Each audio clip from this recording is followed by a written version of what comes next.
Hello, my name is Maria Ryan, and I'm a PhD candidate at the University of Pennsylvania.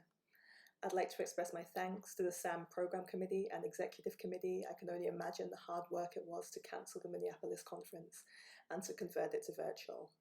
Thanks especially to the Program Committee, because I have to admit I was a little surprised when I saw that this paper, which is about ways of listening and overhearing between enslaved people and those that claim to own them, had been put in a panel called War, Imprisonment and Memory. But after further thought, I became grateful for this session's title, as it has allowed me to keep in mind that second state, imprisonment. After all, when searching through archives with eyes attuned to music and sound, it is possible to sometimes forget that chattel slavery is a form of imprisonment, with severe restrictions on movement, the control of labor, and reproduction. Chattel slavery was not just a life sentence for most enslaved people, but a generational sentence, an ontological sentence defining what it meant to be a slave, a person excluded from the rights granted to those that profited from and claimed to own them. In America, be it Jamaica, the US, Brazil, Canada, or elsewhere, we are clearly still dealing with the legacies, implications, and repercussions of living in societies whose foundations were built on wealth created by generations of people racialized as Black and enslaved to create profit for others. Right now, campaigners, writers, and artists are drawing renewed attention to how ongoing police violence, widespread extrajudicial killings, and the devaluation of Black life and pain are direct legacies of slavery, and how the prison industrial complex can be considered a form of contemporary slavery based in the deliberate devaluing of Black life through systemic racism. When I proposed this paper over a year ago, entitled Overhearing on the Plantation, I was interested in the impacts of overhearing in scenes of slavery, i.e., gaining knowledge through listening to something that was not intended for you to hear. I am particularly interested in how enslaved Africans and their descendants may have interpreted music performed by white people that they heard or overheard.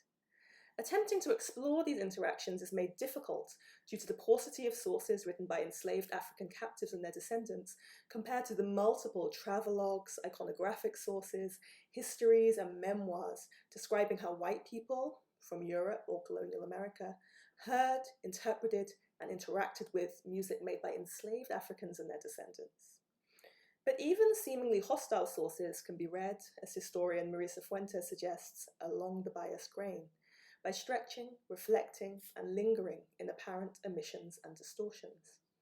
In this paper, I explore how a Scottish white woman named A.C. Carmichael, visiting St. Vincent and Trinidad in the 1820s, explored and understood the idea of overhearing in the British colonial Caribbean in her personal writing, and how she used the sharing of musical practices to justify slavery. But things feel rather different now than they did 14 months ago when I proposed this paper. As we gather here today virtually, it is hard not to think about the city we were supposed to be gathering in, Minneapolis, site of the brutal killing of George Floyd by officers of the Minneapolis Police Department. Our knowledge of the circumstances of Floyd's murder, like that of so many other recent state-sanctioned killings, cutting short the lives of Black men, women, and children, comes through a different type of overhearing, facilitated by the widespread availability of video phones and police body cams that allow local outrages to be made available nationally and internationally. As I read 18th and 19th century sources in which white people interpret what they heard through their own personal commitments, be it to the institution of slavery or its abolition, I cannot disentangle the question of what I do after encountering these two types of overhearing. In the present, having overheard the last words of Black men murdered in the street by the police, and in the past, making decisions about how to present and interpret ideas about listening and music written 200 years ago during scenes of slavery. As Michel Rouve-Trouillot teaches us, the past does not exist separately from the present. This is true whether we seek to understand the US's colonial past and present in order to explain and understand and move past current police brutality, or as historians of music, how we choose our topics and how we research and present them. With this in mind, I realized in my own work that it was not enough to merely reflect on how the conditions of the plantation facilitated different types of overhearing, but that I must also acknowledge the relationship of my interpretation and overhearing from a distance of 200 years. For this, I find helpful the uncertain difference between being a witness or a spectator, as outlined by cultural historian Saidiya Hartman in her groundbreaking book, Scenes of Subjection. Hartman asks us to consider subject position when one encounters slavery, whether the witnesses were abolitionists or our contemporary scholars of slavery. In particular, questioning the tricky motivations between our desire to empathize. She writes, "What interests me are the ways we are called to participate in such scenes. Are we witnesses who confirm the truth of what happened in the face of the world-destroying capacities of pain, the distortions of torture, the sheer unrepresentability of terror, and the repression of the dominant accounts? Or are we voyeurs, fascinated with and repelled by exhibitions of terror and sufferance? At issue here is the precariousness of empathy and the uncertain line between witness and spectator." These questions also hold true and are in the minds of all our colleagues who work on music and torture, music and war, or music and scenes of colonization and subjugation more generally.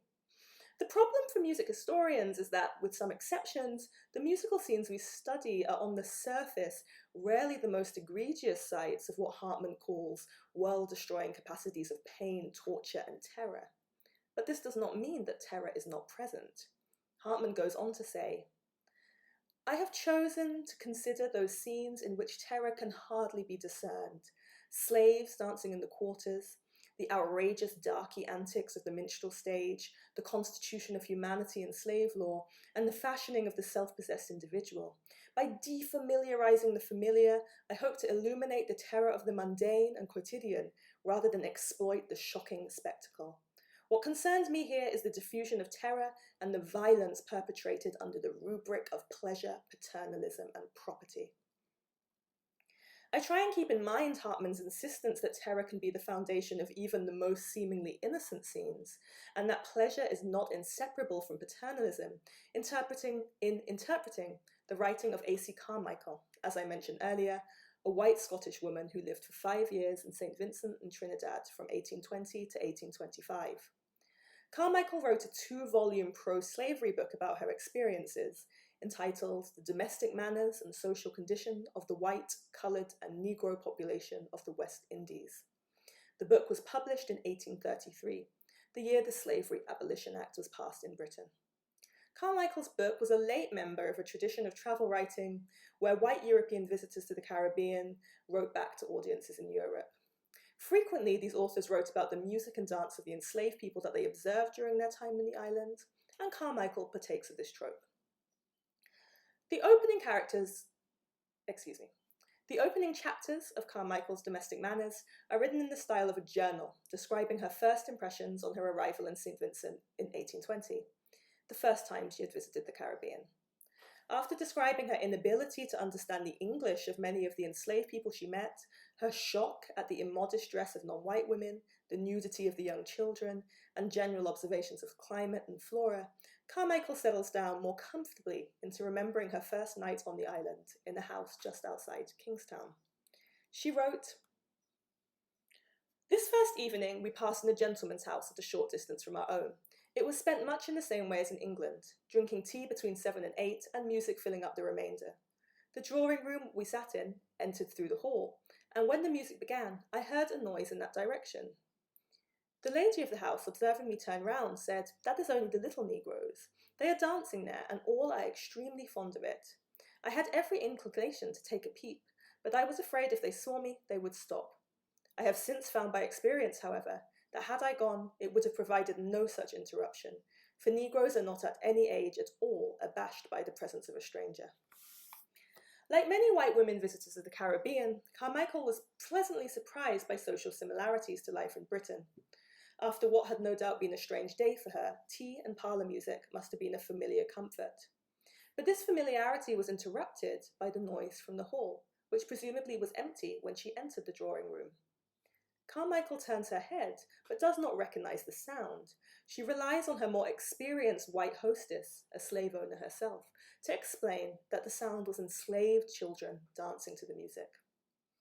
13 years before this scene took place, in 1807, Britain had passed an act banning the slave trade, an act that ended the importation of captive Africans that had continuously replenished the labouring population of Britain's Caribbean colonies for some 200 years. Unlike in the colonial and early US, the enslaved population in the British colonial Caribbean did not increase naturally for various reasons, including there being fewer women survivors of the Middle Passage than men, low birth rates, and spectacularly high mortality rates due to the punishing nature of agricultural labour in the Caribbean. Before 1807, most plantation owners in the British colonial Caribbean did not rely on the children born to enslaved women, children born into the condition of slavery, to sustain their coerced labour force. The slave trade in captive Africans was so reliable that it was more profitable to work enslaved people to death and to replace them with new imports than to facilitate the healthy rearing of children who would grow up to labour, or to risk having to pay for the upkeep of injured or elderly enslaved men and women. But after 1807, those that facilitated and profited from the labour of enslaved Africans and their descendants in Britain's Caribbean colonies had to turn their eyes to reproduction as the only means available to them to continue slavery. Perhaps this is why Carmichael focuses on children in so much of her book. Carmichael's image of enslaved black children happily dancing behind the door to cultivated English music, suggesting that they were cared for, loved, and happy, conveniently omits that if these children were not being kept in the house as quote-unquote pets for the entertainment of bored white women or as domestic workers, they would be working in what was called a third gang, the group of labourers that cleared trash, weeded and looked after livestock, consisting of children aged between around 4 and 13 and the elderly. In Carmichael's account of the children dancing to the music in the hall, she almost seems to scoff at the naivety of her past self, who did not want to interrupt the dancing children for fear she would intrude and stop them. Remember, she concluded the vignette, "I have since found by experience, however, that had I gone in, it would have provided no such interruption, for Negroes are not at any age at all abashed by the presence of a stranger." Statements such as this are familiar in defences of slavery, that simultaneously allow African and African descended children not to be seen as children, but as miniature adults, and black adults to be infantilized. This rhetoric and bias still exists today and is known as adultification bias. Many studies have shown that today white adults view black girls as less innocent and more adult-like than their white peers, and that black boys are more likely than their white peers to be misperceived as older, viewed as guilty of suspected crimes, and to face police violence if accused of crime. Carmichael may seem on the surface to be charmed by black childhood, but her time spent in the Caribbean socializing with white people who profited from slavery taught her to interpret the children's dancing as an argument to justify the continuation of slavery. In the second volume of Carmichael's book, the image of the benevolent white mistress playing piano reappears as a defense of slavery. She wrote, "But when I see a proprietor and his family washing and dressing sick children, talking kindly to the aged and humouring their little foibles, rising in the midst of the night and going out when cases of sudden sickness occur, when I see them indulging the little children, and that even to a most unwarrantable length, for it is no uncommon thing for the lady of the house or her daughters to collect the young people and give them a dance to the pianoforte, and to make up gay dresses for Christmas or Easter, which the Negro has himself purchased. When I see all this, how can I shut my eyes to the truth or resist the conviction that want of real active benevolence is not the fault of the slave proprietor?" Here, Carmichael is responding to abolitionists' arguments that enslaved people were mistreated by those who claimed to own them, by putting forward her experience of seeing only benevolent acts towards quote-unquote good Negroes. Although Carmichael did have considerable access to scenes of labour, elsewhere in her book she reports visiting the boiling house and observing harvest, it is domestic scenes involving white women that she focuses on in her most explicit defence of slavery. Once again, Carmichael focuses on youth. Here the image of a white woman or girl gathering up the children to give them a dance. This stands in contrast to many other accounts of dance in the British colonial Caribbean, which are more likely to focus on adult social dancing. For example, balls for white people with enslaved musicians, or so-called mulatto or colored balls attended by mixed-race women and white men, or Negro balls, which despite their name could also be attended by white observers and participants, as black participants would have been unable to prevent their entry. Carmichael's dance, that she describes, unlike these other forms, which raised moral alarm bells back in England, is safe and desexualized, and music is portrayed as moral as the act of making clothes or nursing the sick. I would like to take a look at one final moment in Carmichael's book, when she mentions the piano in relationship to slavery. This time she is tapping into the racial stereotype that African people and their descendants were innately musical, a stereotype that was broadly, though not universally, accepted at the time, and that was used to both justify and to argue against slavery. She wrote, while in Trinidad, "The youngest Negro, almost as soon as it can stand, begins to dance and sing in its own way. As they get older, they improve in both of these native accomplishments. Some of them have very quick ears for music. Very often, when I had finished their lessons for the evening, I sat down to play on the pianoforte. On such occasions, they remained around the house, listening to the music, and if it happened to be of a kind that admitted of dancing, they were sure to avail themselves of it. They soon had a large addition of tunes added to their stock of Negro airs, and I have heard sundry airs from Haydn and Mozart chanted by the boys when cleaning their knives with astonishing accuracy." I like the ambiguity of this scene. To some extent, it suggests that in the evenings, enslaved children and young people had some free time, as they could choose to remain around the house. In this lingering, they learned the tunes that Carmichael had brought from Scotland. Carmichael then becomes the overhearer, listening to sundry airs from Haydn and Mozart, as she overheard some of the boys working within her listening range. Carmichael's reaction, that their accuracy of recall was astonishing, feeds into contemporary ideas that Africans and their descendants had skill in mimicry, but not artistry. In reading this, 200 years later, I too am invited to join in her astonishment and to take pleasure and delight in these Mozart-singing boys. But to return to Hartman, what are my motives reinvestigating Carmichael 200 years ago, conjuring up the images of dancing and singing black enslaved children through her paternalistic eyes? It would be far too easy to mock and distance myself from Carmichael, for there are similarities between us. Carmichael blinkers her view of slavery through focusing on what she sees as the generous domestic tasks of white women, whereas to some extent I too blinker my historical research through searching for scenes of music making. Here I must remember Hartman's words about the diffusion of terror and violence perpetrated under the rubric of pleasure, paternalism, and property. I am not in a position to know what those boys, cleaning their knives, thought of the Haydn tunes they sang, nor of the woman that they learned them from. I also do not wish to deny the possibility that this could have been a genuine scene of learning and enjoyment at the end of a full day of hard labour. As Sam's recent statement of solidarity said, music has a significant role in protest, the pursuit of justice, and healing. However, how we think about, write about, and teach music are indebted to the logics of white supremacy, or what Anibal Quijano calls the coloniality of power. As Tamara Levitz wrote of Sam's statement of solidarity several years ago in the wake of white supremacist violence in Charlottesville, quote, "I think issuing statements of moral solidarity against white supremacist extremists may constitute a move to innocence in that it diverts attention from the real matter at hand, addressing neoliberalism as a governing rationality that founds knowledge production," end quote. For we are not just in the business of music, we are also in the business of knowledge production. There are many beautiful examples of colleagues doing the work of bearing witness while simultaneously imagining new frameworks that descend to whiteness in music historical writing. For myself, I ask, what is my work more similar to?